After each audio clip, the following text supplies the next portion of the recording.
नमस्कार, आप देख रहे हैं विशेष। मैं हूं श्वेता सिंह। लाउडस्पीकर बहुत बोलता है, लेकिन लाउडस्पीकर के बोलने और खामोश रखने पर सवाल उठे और बवाल मच जाए तो? उत्तर प्रदेश के मुरादाबाद में यही हुआ। एक धार्मिक स्थल पर माइक लगाने का सवाल जिले में उन्माद, हिंसा और तोड़फोड़ का कारण बन गया।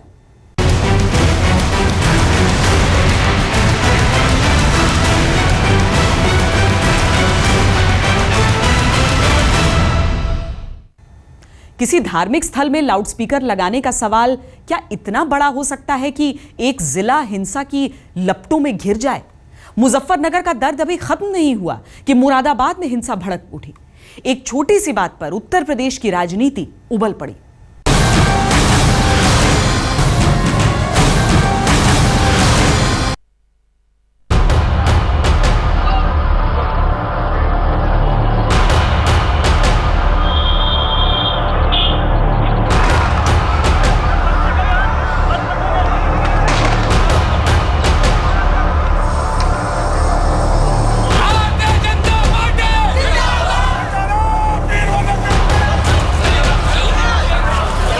नफरत का ये वो ज्वार है जो स्वार्थ के समंदर में प्रकट हुआ।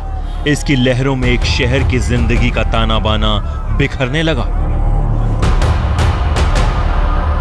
ऐसा लगा कि यूपी का मुरादाबाद अचानक पिछले साल के मुजफ्फरनगर में बदलने लगा है। खुशकिस्मती से ऐसा हुआ नहीं।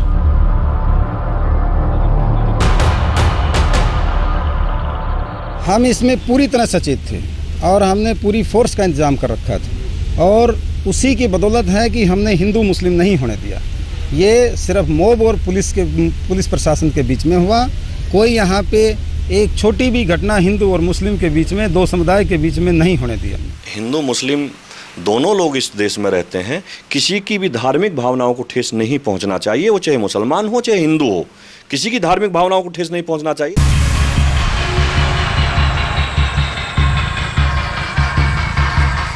19वीं सदी में लाउडस्पीकर बनाने वाले जॉन फिलिप रेड्स ने सपने में भी नहीं सोचा होगा कि 150 साल बाद एक विकसित समाज को इसी भोंपू के नाम पर बांटने की कोशिश होगी। या ये कहिए कि इस भोंपू से ज्यादा शोर उस राजनीति की चीख से निकलेगा जिसे मुरादाबाद के एसएसपी साहब भी वोट की राजनीति का हिस्सा बता रहे हैं।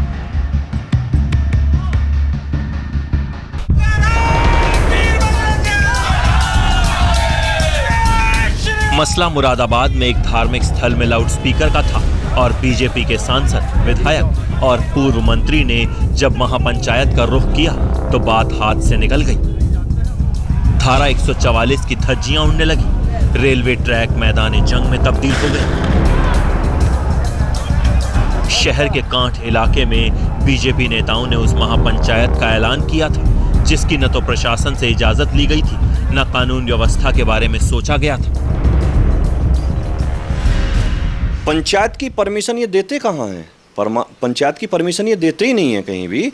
और पंचायत को इस तरीके की थोड़ी थी कि वहाँ कोई पंचायत में कोई होना है। अपनी बात प्रशासन से लोग रखना चाहते थे। अपनी बात रखने का लोकतांत्रिक देश में लोकतांत्रिक तरीके से कानून के दायरे में रह के सबको अधिकार है। वही बात वहाँ लोग रखना चाहते थे। केवल इतना मामला था कि जो माइक आपने मंदिर से उतारा है आप उसे लगा दीजिए। हंगामा शुक्रवार को हुआ।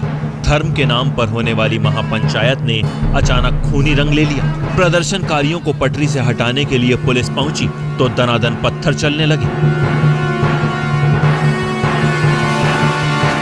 हमले में जिलाधिकारी चंद्रकांत बुरी तरह घायल हो गए। भीड़ को तितर-बितर करने के लिए पुलिस ने आंसू गैस के गोले छोड़े। हालात काबू में करने के लिए आसपास के जिलों से पुलिस बुलानी पड़ी।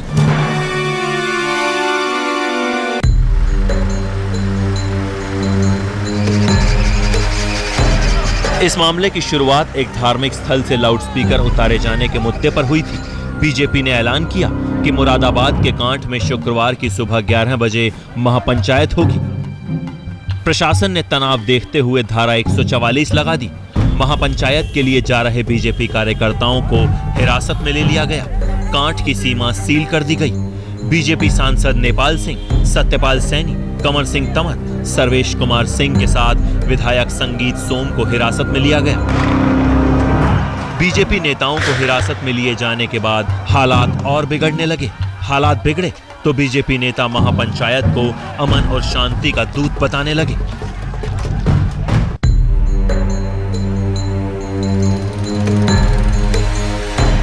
हालांकि 24 घंटे के अंदर प्रशासन ने हालात पर काबू पा लिया।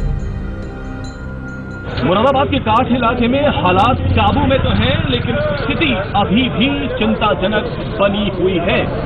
कर्फ्यू तो नहीं लगा हुआ है, लेकिन तमाम स्ट्रीट्स में शटर्स बिल्कुल नीचे है। यहाँ आसपास हमें लोग बता रहे हैं कि पिछले 7-8 दिन से ये शटर्स डाउन है और व्यापारी वर्ग ने शटर्स नहीं खोले हैं। ये आज और कल की बात नहीं है, करीब 1 हफ्ते से ऊपर हुआ कि यहाँ तमाम इलाकों में शटर्स में इसी तरीके से बड़े बड़े ताले नजर आते हैं।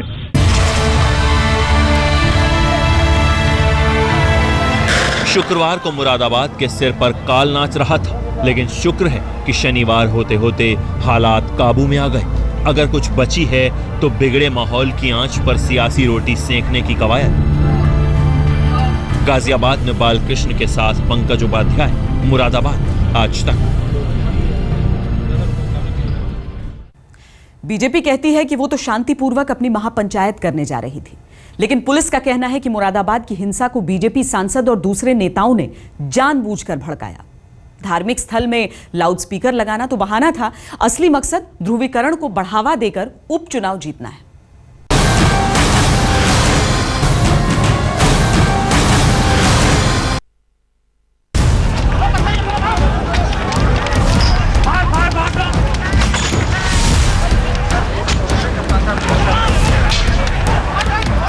एक झटके में मुरादाबाद की तस्वीर बदल गई। कहां तो ये शहर पीतल के बर्तनों की चमक से चमकता था और कहां यहां नफरत और बवाल की तलवार चमकने लगी। रेलगाड़ियां ठप पड़ गईं, जिंदगी अस्त व्यस्त हो गई।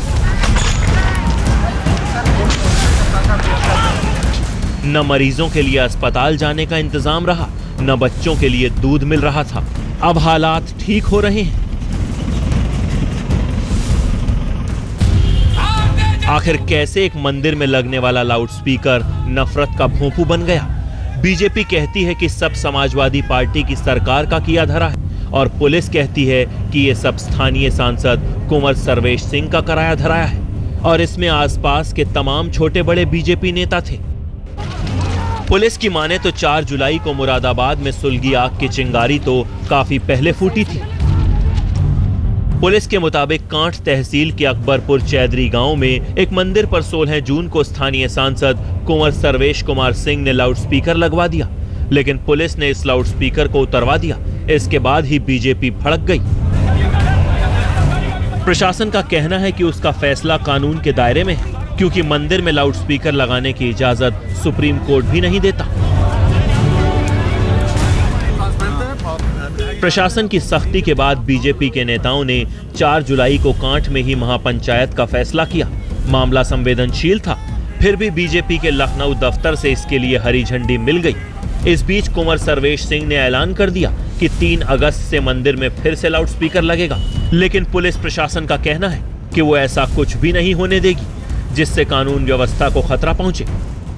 4 सांसद और कुछ विधायक जो थे वो यहाँ कांठ आने की कोशिश कर रहे थे। उनको रास्ते में ही हम लोगों ने गिरफ्तार किया और प्रिवेंटिव डिटेंशन में उनको मुचलके पर छोड़ा गया।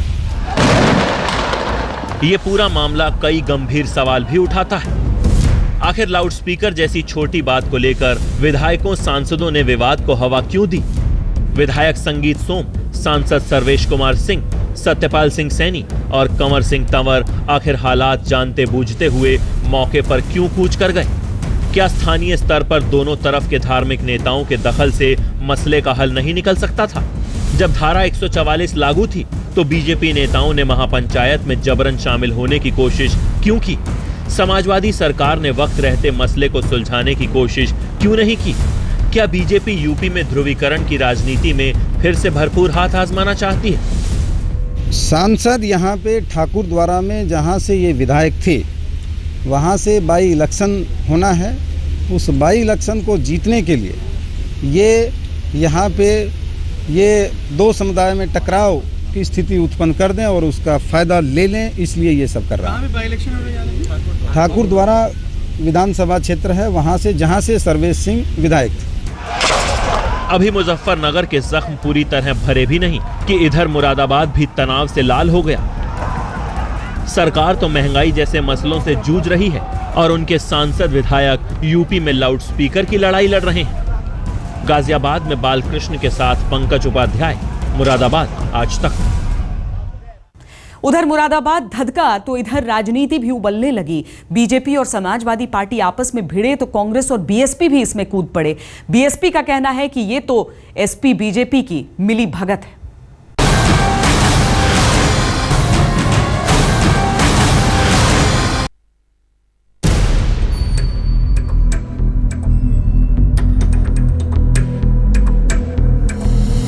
बीजेपी ने तो पूरा देश जीत लिया, लेकिन इस जीत को शानदार बनाया उत्तर प्रदेश ने, जहां से बीजेपी को 71 और साथ मिलकर लड़ने वाले अपना दल को 2 सीटें मिली, यानी 80 में से कुल 73।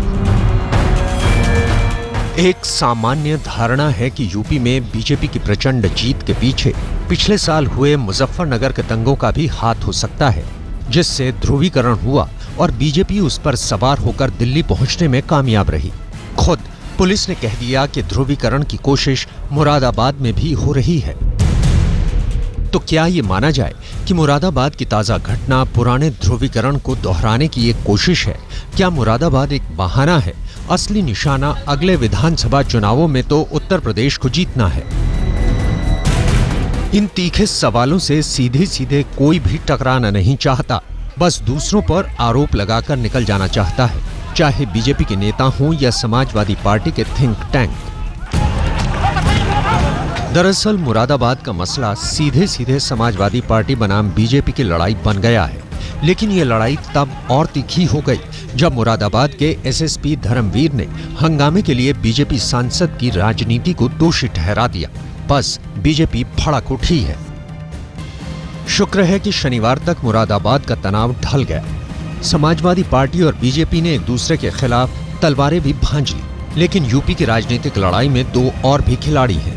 अपनी बची खुची ताकत से बीएसपी भी लड़ रही है और कांग्रेस भी। दोनों को लगता है ये तो समाजवादी पार्टी बीजेपी की नूरा कुश्ती भर है, जिसका खामियाजा कभी मुजफ्फरनगर के लोगों ने भोगा। आज मुरादाबाद की बारी आ गई। एक भोंपू से नफरत की राजनीति निकली। उस राजनीति के आंच में मुरादाबाद के लोग भले झुलसने लगे, लेकिन राजनीति के रखवालों ने उसे अपनी सुविधा के मुताबिक अपना अपना हथियार बना लिया। आमिर हक, लखनऊ, आज तक। मुरादाबाद में हिंसा और उन्माद पर पुलिस का कहना है कि बीजेपी नेताओं ने जानबूझकर माहौल बिगाड़ा। बीजेपी कहती है कि पुलिस तो समाजवादी पार्टी की प्रवक्ता बन गई है, लेकिन आरोप प्रत्यारोप के बीच यह सवाल उठा है कि आस्था के लिए लाउडस्पीकर जरूरी है इतना।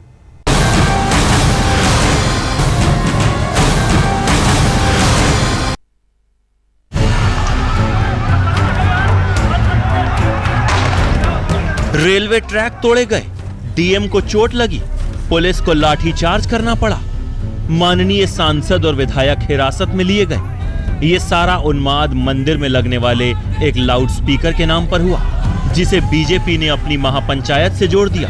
पुलिस का दावा है कि सारा झगड़ा फसाद बीजेपी के नेताओं कार्यकर्ताओं ने किया। कांठ के लोग तो इससे कोसों दूर रहे। पॉलिटिकल पार्टीज के लोग यहाँ से दूर हो जाएं। गांव में कोई टकराव नहीं है और गांव में आज भी लोग प्यार से रह रहे हैं। कांठ के अंतर्गत ही वो अकबरपुर चैंदरी गांव आता है, जहां एक मंदिर में लाउडस्पीकर के सवाल को बीजेपी सांसदों विधायकों ने इस तरह उठाया कि बवाल मच गया। महंगाई के खिलाफ महापंचायत तो नहीं हुई, लेकिन एक भोंपू का शोर सियासत के नक्कारखाने में गूंजने लगा। कुछ दिनों पहले ही बीजेपी में शामिल होने वाले सुब्रमण्यम स्वामी पूछ रहे हैं कि महापंचायत से अशांति कैसे होती। जहां मुरादाबाद की हिंसा तेरी मेरी की लड़ाई में उलझ गई थी और राजनीति के धुरंधर उस हिंसा के अखाड़े में अपना अपना दांव चल रहे थे, तभी एक नेता ने ऐसी बात कह दी जो 100 सुनारों पर एक लोहार जैसा दमदार था। जेडीयू के अध्यक्ष शरद उन्माद के रास्ते पर चलने वाली राजनीति को समरस बनाने वाली बात शरद यादव ने तो कर दी, लेकिन कामयाबी पर चढ़े नेता शायद ही उस राजनीति को कबूल करें। आज तक ब्यूरो। मार्क्स ने कभी कहा था, धर्म अफीम है। हिंदुस्तान मार्क्स के उस कथन को बार बार दोहराता है मुरादाबाद जैसी घटनाओं में। विशेष में इतना ही। देश और दुनिया की बाकी खबरों के लिए आप देखते रहिए आज तक।